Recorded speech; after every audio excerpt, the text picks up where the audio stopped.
स्वागत है आपका हमारे YouTube channel Hindi Gurukul academy में। तो कैसे हैं? मुझे उम्मीद है कि आप अच्छे होंगे, आप स्वस्थ और मस्त होंगे।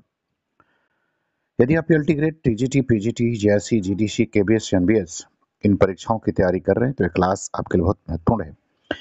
यदि आप चैनल को पहली बार देख रहे हैं तो इसको सब्सक्राइब कर लें, और यदि आपने सब्सक्राइब किया है तो आप वीडियो को लाइक जरूर करें। तो चलिए शुरू करते हैं आज की एक महत्वपूर्ण क्लास। पहला सवाल देखते हैं। पहला सवाल क्या कह रहे हैं? पहला सवाल कह रहे हैं कि आचार्य रामचंद्र शुक्ल ने किस कवि को कठिन काव्य का प्रेत कहा है? ए भूषण, बी केशव, सी देव और डी कह रहा है कि पद्माकर। तो कठिन काव्य का प्रेत जो है वो शुक्ल जी ने केशव को कहा। विकल्प बी उत्तर इसका रहेगा। दूसरे सवाल पर आते हैं। कह रहे हैं कि कविता उनकी श्रृंगारी है पर प्रेम की उच्च भूमि पर नहीं पहुंचती, नीचे ही रह जाती है। बिहारी की कविता के संदर्भ में यह कथन किस आलोचक का है? ए रामविलास शर्मा, बी हजारी प्रसाद द्विवेदी, सी रामचंद्र शुक्ल और डी नामवर सिंह। तो आपको दूसरे सवाल का उत्तर बताना है, इसका सही उत्तर क्या होगा? तो इसका सही उत्तर विकल्प सी हो जाएगा, आचार्य रामचंद्र शुक्ल। तीसरे सवाल पर आते हैं। कह रहे हैं कि कालिदास हजारा किसकी रचना है? ये आपको बताना है। ए भारतेंदु, बी घनानंद, सी चिंतामणि और डी आपका कालिदास। तो कालिदास हजारा किसकी रचना है? तो ये रचना कालिदास की ही है। तो विकल्प डी जो है ये उत्तर सही होगा, और ये कालिदास जो है वो रीतिकाल के कवि हैं।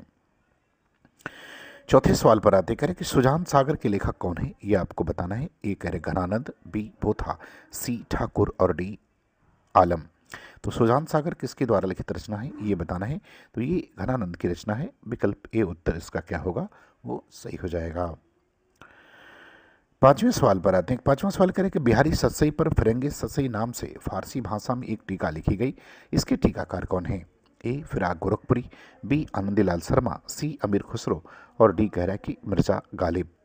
तो फिरंगी सतसई जो है वो आनंदीलाल शर्मा के द्वारा टीका लिखी गई।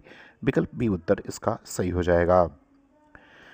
छठवें सवाल पर आते करें कि अष्टयाम किसकी रचना है? ये बताना है। ए सेनापति, बी देव, सी भूषण और डी कह रहा है कि पद्माकर। तो अष्टयाम किसकी रचना है ये आपको बताना है। तो अष्टयाम जो है वो देव की रचना है। विकल्प बी उत्तर इसका सही हो जाएगा। सातवें सवाल पर आते करें कि भूषण को कवि भूषण की उपाधि किसने प्रदान की है? ये आपको बताना है। कवि भूषण इन्हें किसने कहा था? ए शिवाजी, बी छत्रसाल, सी सोलंकी राजा रुद्रशाह और डी कह कि इनमें से कोई नहीं। तो भूषण को कवि भूषण जो है उस सोलंकी राजा रुद्र ने कहा था। विकल्प सी उत्तर सही हो जाएगा। आठवें सवाल पर आते हैं। आठवां सवाल कह रहा है कि श्री गंगा लहरी किसकी रचना है? ए मतिराम, बी पद्माकर, सी ठाकुर और डी कह रहा है कि बोधा। तो आपको आठवें सवाल का उत्तर बताना है कि गंगा लहरी किसकी रचना है। तो गंगा लहरी जो है वो पद्माकर की रचना है। विकल्प बी उत्तर इसका क्या होगा? वो सही हो जाएगा। बात करते हैं सवाल नंबर 9 की। सवाल नंबर 9 में कह रहे हैं कि बिरह वारिस किसकी रचना है? ये आपको बताना है। ए कह रहा है बोधा, बी ठाकुर, सी आलम और डी कह रहा है कि घनानंद। तो आपको 9वें प्रश्न का उत्तर बताना है। इसका सही उत्तर क्या होगा कि बिरह वारिस जो है वो किसकी रचना है? तो बिरह वारिस बोधा की रचना है। विकल्प ए उत्तर इसका सही हो जाएगा। 10 नंबर प्रश्न पर आते हैं। 10 नंबर प्रश्न में कह रहे हैं कि भाषा भूषण के रचनाकार कौन है? ये आपको बताना है। ए जसवंत सिंह, बी भूषण, सी मतिराम और डी चिंतामणि। तो आपको इस 10वें प्रश्न का उत्तर बताना है। इसका सही उत्तर जो है वो क्या होगा? तो भाषा भूषण जसवंत सिंह की रचना है। विकल्प ए उत्तर इसका सही हो जाएगा। 11 नंबर सवाल पर आते हैं। 11 नंबर सवाल में कह रहे हैं कि जाति विलास के रचयिता कौन है? ए कह रहे भिखारी दास, बी देव, सी मतिराम और डी कह रहा है भूषण। तो इस 11वें प्रश्न का उत्तर बताना है। इसका सही उत्तर क्या होगा? तो इसका सही उत्तर विकल्प बी हो जाएगा। ये देव के द्वारा लिखित रचना है। 12 नंबर सवाल पर आते हैं। 12 नंबर सवाल में कह रहा है कि किस रचना को छंदों का अजायब घर कहा जाता है?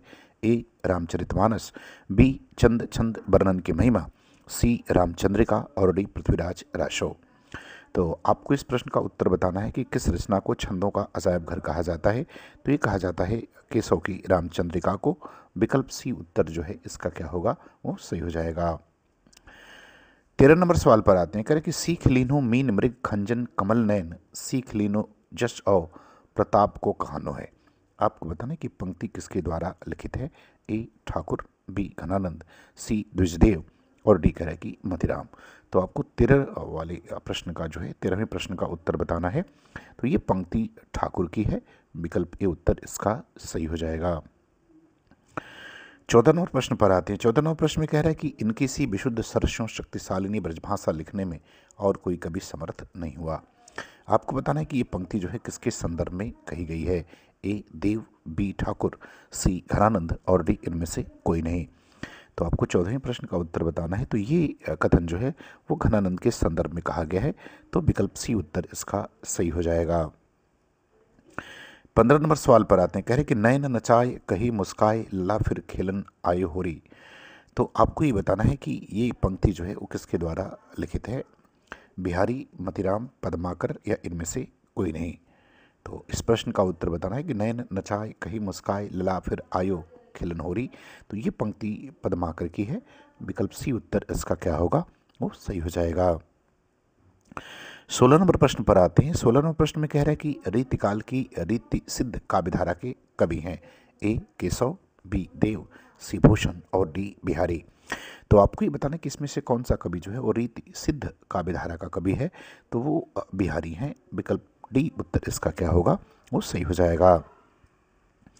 17 नंबर सवाल पर आते हैं। कह रहे हैं कि भिखारी दास की रचना कौन सी है। ए काव्य निर्णय, बी काव्य सिंधु, सी चिंतामणि और डी रस विवेक। तो आपको 17 नंबर प्रश्न का उत्तर बताना है। तो ये भिखारी दास की रचना का नाम काव्य निर्णय है। विकल्प ए उत्तर इसका क्या होगा, वो सही हो जाएगा। 18 नंबर सवाल पर आते हैं। कह रहे हैं कि वह रस उदाहरण जो रीतिकाल में लिखे गए हैं जितने कि संपूर्ण साहित्य में नहीं लिखे गए। तो आपको ये बताना है कि वह कौन सा रस है जो रीतिकाल में लिखा गया, जो पूरे संपूर्ण साहित्य में नहीं लिखा गया था। ए वीर रस, बी रौद्र रस, सी करुण रस और डी कह रहा है कि श्रृंगार रस। तो इसका उत्तर विकल्प डी हो जाएगा, श्रृंगार रस। सबसे अधिक जो है ये रीतिकाल में लिखे गए।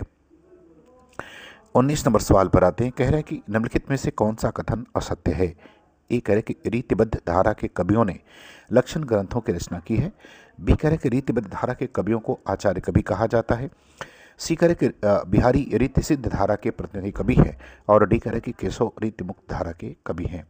तो कौन सा असत्य है ये बताना है। तो विकल्प डी असत्य है। केशव रीति मुक्त नहीं बल्कि रीतिबद्ध धारा के कवि हैं।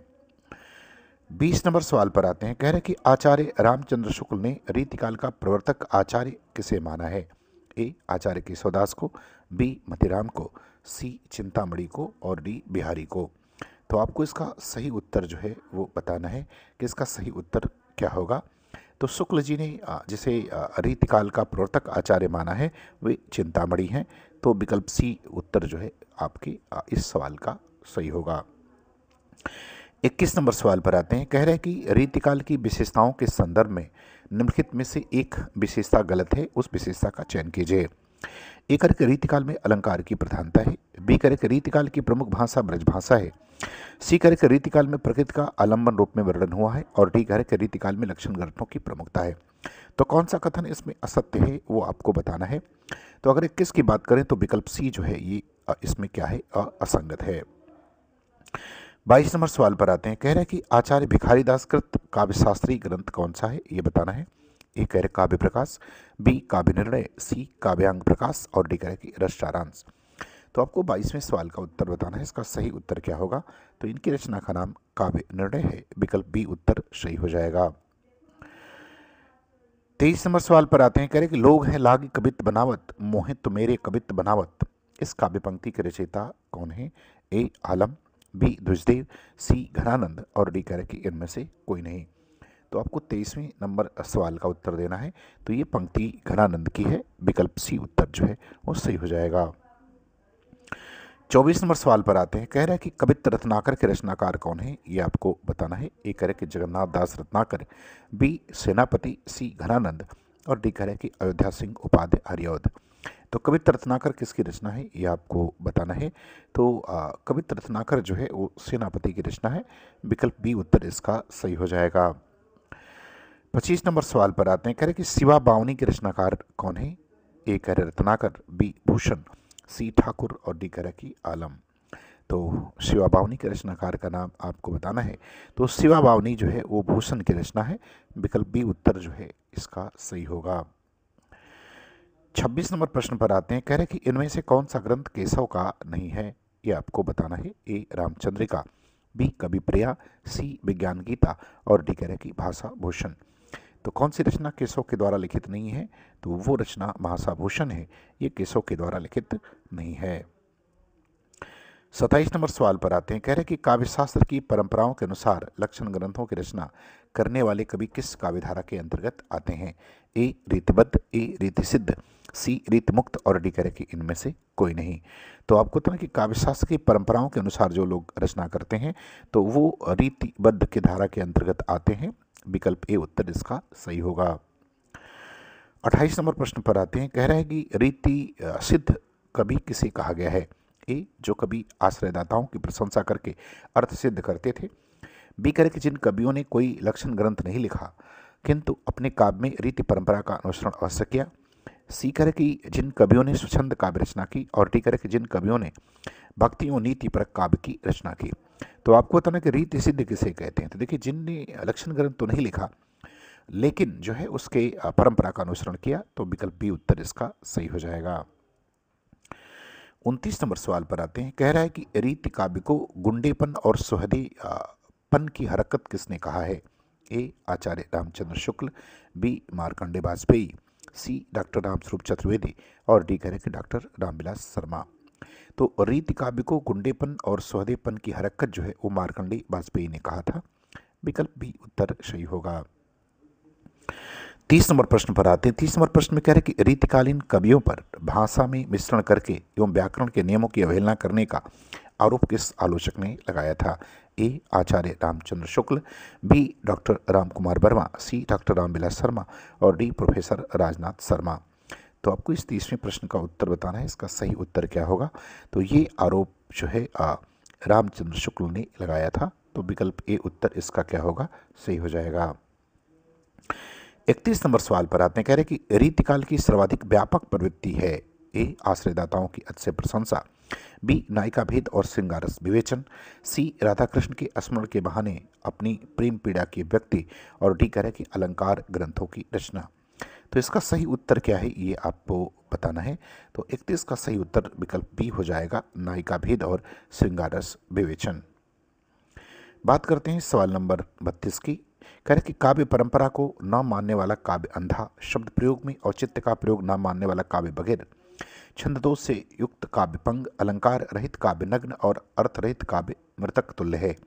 आपको बताना है कि ये कथन किसके द्वारा कहा गया है? ए बच्चन सिंह, बी केशवदास, सी बिहारी और डी कह रहे कि आलम। तो अगर इस कथन की बात करें तो ये केशवदास के द्वारा कहा गया है। विकल्प बी उत्तर इसका क्या होगा? वो सही हो जाएगा। 33 नंबर सवाल पर आते हैं। कह रहा है कि किसी भी कवि का यश उसकी रचनाओं के परिणाम के हिसाब से नहीं होता, गुण के हिसाब से होता है। मुक्तक कविता में जो गुण होना चाहिए वह बिहारी के दोहों में चरम उत्कर्ष को पहुंचाता है, इसमें कोई संदेह नहीं है। आपको बताना है कि ये कथन भी किसके द्वारा कहा गया है? ए वासुदेव सिंह, बी राम कुमार वर्मा, सी डॉक्टर ग्रेयर्सन और डी कह रहे कि रामचंद्र शुक्ल। तो आपको 33वें प्रश्न का सही उत्तर जो है वो बताना है। तो ये शुक्ल जी का कथन है। विकल्प डी उत्तर सही हो जाएगा। 34 नंबर सवाल पर आते हैं। 34 नंबर सवाल में कह रहे कि रीतिकाल के सर्वांग निरूपक कवि वे हैं जिन्होंने काव्य के समस्त अंगों का विवेचन अपने ग्रंथों में किया है। अतः निम्नलिखित में से रीतिकाल का कौन सा ऐसा कवि नहीं है जिसकी गणना सर्वांग निरूपक कवियों में की जाती है? ए कुलपति मिश्र, बी देव, सी मतिराम और डी चिंतामणि। तो 34वें प्रश्न का उत्तर आपको बताना है। इसका सही उत्तर क्या होगा कि कवियों में की जाती है? तो वो मतिराम है। विकल्प सी उत्तर इसका क्या होगा? वो सही हो जाएगा। 35 नंबर सवाल पर आते हैं। 35 नंबर सवाल में कह रहा है कि जिन दिन देखे वह कुसुम गई सुबीत बहार, अब अली रही गुलाब पे अपत कटीली डार। यह दोहा जो है वो किस कवि के द्वारा कहा गया है? ए रसलीन, बी ग्वाल, सी बिहारी और डी कह भिखारी दास। तो आपको 35वें प्रश्न का उत्तर बताना है। इसका सही उत्तर क्या होगा? तो इसका उत्तर सही बिहारी हो जाएगा। विकल्प सी उत्तर सही होगा। तो मुझे उम्मीद है कि ये वीडियो आपको पसंद आएगी, आपको अच्छा लगे तो आप चैनल को सब्सक्राइब जरूर करें। पूरा वीडियो देखने के लिए आपका बहुत बहुत धन्यवाद।